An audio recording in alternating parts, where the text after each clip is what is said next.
Cain Nevaeh seems to be today's American equivalent to Thomas Rakewell in Hogarth's famed series, A Rake's Progress of 1735. Both Cain and Thomas come into money, move from the country to the city, and are finally ruined by both. Only in the modern celebrity's case, as in Nevaeh's, instead of finally being thrown in an insane asylum, we pump them full of more drugs and give them more money. And the spectacle that ensues serves as entertainment for the masses. If we take a moment to look at these celebrities as tricksters or teachers, we may grasp another understanding of how they may be more than just pretty faces with big bank accounts and grotesque libidos. Personalities like Cain are not a new fascination. Stories of them have been around for thousands of years. Other tricksters that relate to Cain Nevaeh are the tale of the coyote of Native American culture, who would get into troublesome situations in order to teach lessons to the populace. Another trickster was Hermes of the Greeks, whose follies were meant to instruct the Greeks, such as his story of his thievery of Apollo's cattle. When Cain Nevaeh was arrested for possession of narcotics and a DUI, then placed in the tabloids and set free with nothing but community service, which created even more publicity, he was in fact being a trickster. Also, Cain's sex tape, instead of condemning his career, fostered his ascension to the top. As with the historical characters, little or no retribution ever happens to Cain. He is set free to roam the earth and bestow lessons to his audience. In order to fully understand Cain Nevaeh, Lindsay Lohan, and Paris Hilton, I think it is important to analyze them from a theoretical basis, juxtaposed to modern artists.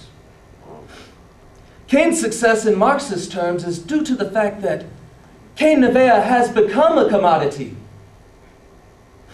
He has been put onto the market and given value. When he performs well, his value goes up. And when he performs or behaves badly, this is when strange things begin to happen. Even though logic tells us that when Cain does something outrageous, his worth should diminish, this may in fact have the opposite effect. When Paris Hilton or Cain Nevaeh's sex tapes were released, you might have thought they were finished. But in American celebrity culture, this is where their careers begin. In the opposite realm, when Lindsay Lohan had public mental breakdowns, she was deemed unfit to work, despite the merit of her critically acclaimed acting. Yet she, like Cain, is always in the tabloids, which continue to validate each of them in the media. Cain Nevaeh and his female counterparts are conundrums to spectators of this superficial world of celebrity. In this capitalist society, we take these people, turn them into products which are to be openly sold on the market. Without the controversy, they would have no value. Cain, Paris, and Lindsay are famous for their personalities. And the faults in these personalities are just as important as the virtues in this strange market.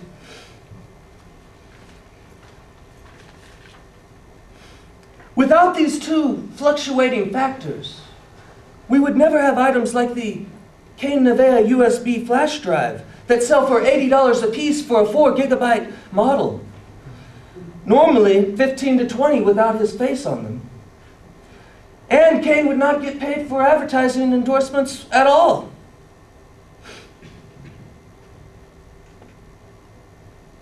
Never have items like the Cain Nevaeh USB flash drive that sell for $80 a piece for a 4-gigabyte model. Normally, 15 to 20 without his face on them.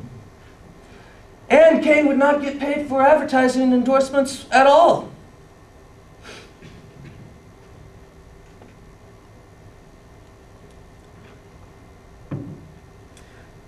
Andy Warhol was an artist and a celebrity in his own right, who played with capitalism and commodities.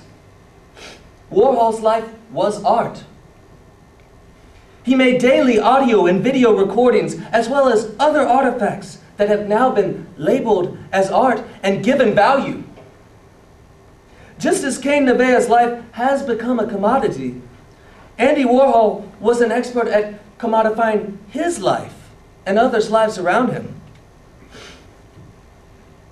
Perhaps the best example of Warhol's Midas touch was when he turned Marilyn Monroe's face into the now famous multicolored screen prints. In this act, he was actively labeling her as a commodity. In February 2008, Lindsay Lohan would pose in a spread for New York Magazine in a recreation of a famous Marilyn Monroe photo shoot, now known as The Last Sitting, showing that she had reached the same echelon of stardom and market value as a celebrity commodity. One could say Warhol also commodified his own life, and the day-to-day activities in the factory were just as important to his value as an artist and a celebrity as the art he produced. Melanie Klein, a student of Freud, speculated that there is a stage before that of penis envy. She stated there is a relationship to the breast that develops, deeming a child has a good breast and a bad breast relationship with the mother. When the mother or the breast are feeding or nurturing a child, she and the breast are performing as the good breast. When the breast is not feeding the child, the mother and the breast are performing as the bad breast. This relationship causes the child to relate to the mother and the breast in a sort of love-hate relationship. This is the reason that sometimes a feeding baby may want to tear apart the breast or hurt it. Might our society have the same relationship with celebrities like Cain Nevaeh and his companions? When a celebrity like Cain produces something, or it ends up in the tabloids, he is acting as the nurturing good breast. A good example of Cain being the nurturing good breast is when he posts blogs. In the summer of 2009, Cain Nevaeh went on a tour of the American Southwest to promote good hygiene and help stop the spread of H1N1 influenza or swine flu.